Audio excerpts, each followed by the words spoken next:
Alice Eve, everybody, Alice Eve!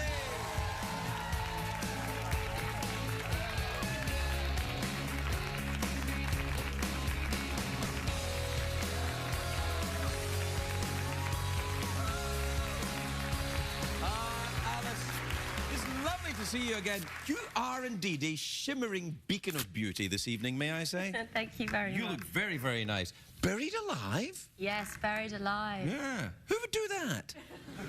A very bad man, Craig. You wouldn't know anything about it. I think you'd be surprised. Although I wouldn't bury you alive. No, it's a horrific thing. It's about Poe, the film, and, you know... Edgar Allan Poe? Yeah. Oh, yeah. And in his stories, he had a very horrific imagination, and he wrote, as we know, A Telltale Heart. Yes. And in that, he chops a man up and buries him alive. Yeah, but you can hear the boom, boom. Actually, he wouldn't be alive, but yeah, you can hear the heart, exactly. Yeah. He was translated into the French by Baudelaire. I liked Baudelaire. You ever read Baudelaire? That's a great fact. Yeah, no, it's true. Yeah. Baudelaire was crazy alcoholic Frenchman. Just the type of writer I like. Poe was a crazy alcoholic American. Yes, he was. That's true, yeah. They never met, though, I don't think. No, I think they were a little bit apart. Wasn't Baudelaire the 1850s? Yes, probably would. Ugh. Maybe Poe was dead. I feel such a fool now. Poe went to the White House drunk. Did he really? Yeah. He wasn't the first one. You studied literature at Oxford, didn't you? I did. Yeah. Did you study American literature? No. The course doesn't really have any French or American or foreign literature in it. So it's all just, things were terribly rummy and then something rather chipper happened. It's all... The course is a bit too English. Yeah, a little bit. Yeah. Did you ever read any P.G. Wodehouse? I'm really into Wodehouse right now. Are you? I am. I don't know why. I think it's Downton Abbey's got me onto it again. What do you... Oh, Downton Abbey. Yes, I've been... Do you watch Downton Abbey? Do you watch Downton Abbey? Do you watch Downton Abbey? Do you identify with downstairs people in Downton Abbey who are servants, or upstairs who are rather terribly posh? I don't watch it, but I've been both upstairs and downstairs.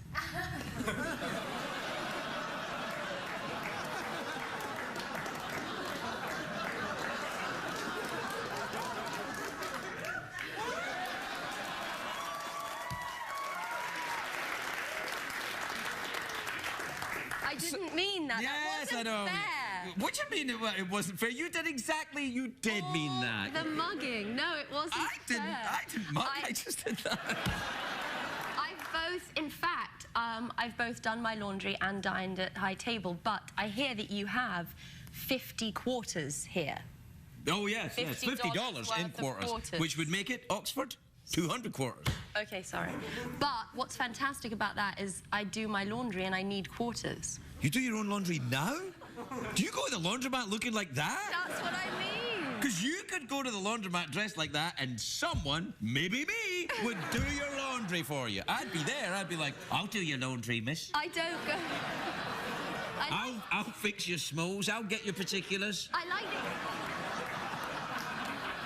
He's shameless. I'll put a bit of fabric softener in for you. This is a terrible stereotype. Yes. That's what I do. No, all right. What do you want to go for the big cash prize already? Like you come out here, you plug your movie, and straight for the cash prize. I just came for You only came for the $50? I heard you stopped giving singles and you'd started giving quarters, and I asked to come back.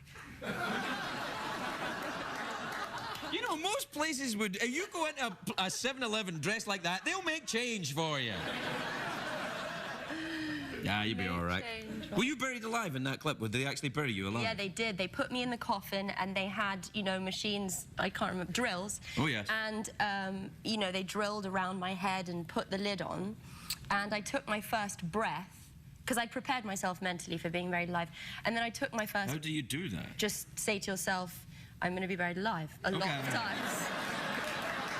And then eventually you become familiar with the idea and you sort of go through with it. Is it kind of a yoga thing? I don't love yoga, but it is a mantra type thing. Okay. Anyway, I took my first breath.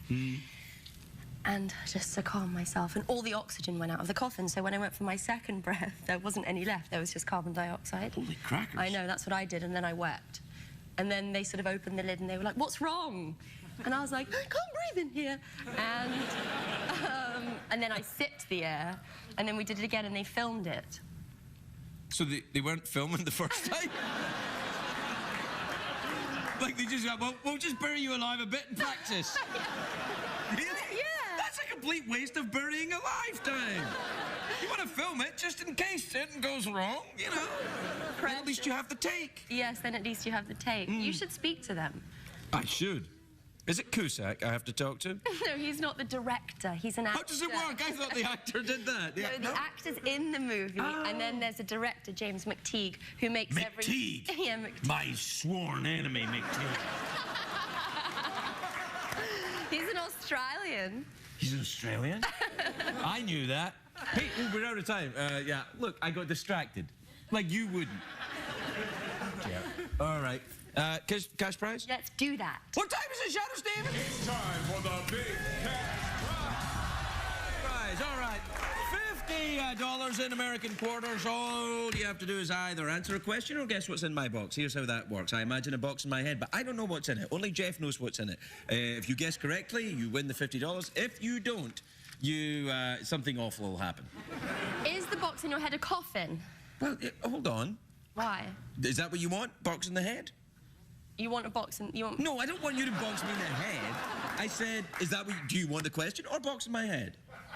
Well, I just already did that. Is the box in your head a coffin? Well, you don't guess what the box in my head is. You guess what's in the box in my head. Me!